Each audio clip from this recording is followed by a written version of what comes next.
Hey everyone, the Motorola Razr Fold represents a turning point not just for Motorola, but for the wider foldable smartphone market in the United States. For years, Motorola focused almost exclusively on clamshell-style foldables, refining the modern Razr concept while Samsung dominated the book-style segment with its Galaxy Z Fold series. That long-standing dynamic changed at CES 2026, where Motorola officially unveiled the Razr Fold, its first large-format folding phone designed to compete directly with the established leaders. Motorola's recent rise in the US smartphone market provides important context for this device. The company has built its momentum by delivering premium-looking hardware and practical features at prices that feel more attainable than those of its rivals. This strategy has paid off, especially in the foldable category, where Motorola has captured a significant share of the market and, in some growth metrics, even outpaced Samsung. From a design and display perspective, the Razr Fold makes a strong first impression. Its internal folding screen is slightly larger than that of its closest competitor, and the cover display also offers a bit more usable space. This extra screen real estate translates into better multitasking and a more comfortable experience when working across multiple apps.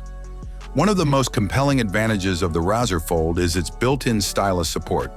This is a feature that power users have long associated with large-screen devices, and its absence from Samsung's most recent Fold models has been a frequent criticism. With Stylus support available from day one, the Razr Fold allows users to take handwritten notes, sketch ideas, and interact with apps in a more precise and natural way. Value is where the Razr Fold truly differentiates itself.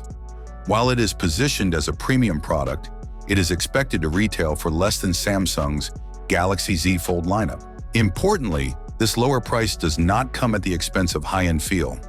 Motorola has packed in features that often match or exceed those found on more expensive competitors, making the Razr Fold feel like a smart investment rather than a compromise. The camera system is a good example of this approach.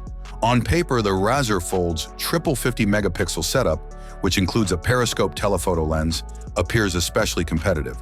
This configuration suggests strong versatility across standard, ultra-wide, and zoom photography. By comparison, Samsung's Galaxy Z Fold 7 relies on a mix of a high-resolution main sensor paired with lower-resolution telephoto and ultra-wide cameras. Battery capacity and chipset information have not been confirmed, but expectations are high. Early indications suggest that the Razr Fold could feature a battery noticeably larger than the one found in Samsung's current Fold, along with faster charging speeds. At its core, the Razr Fold is about accessibility. By undercutting Samsung's pricing while maintaining a premium experience, Motorola is lowering the barrier for users who want a book-style foldable but are hesitant to spend close to $2,000 on a smartphone. The Razr Fold is expected to launch in North America by the third quarter of this year, and more concrete information about pricing and final hardware specifications should emerge closer to release. Even with the limited details available today, it is clear that Motorola is no longer content to play a secondary role in the foldable space. With the Razr Fold, the company is making a confident statement that it can compete head-to-head with the industry's biggest names, offering consumers a compelling new choice in the rapidly evolving world of foldable smartphones. Thanks for watching. Don't forget to hit the like button. Have a nice day, and God bless you.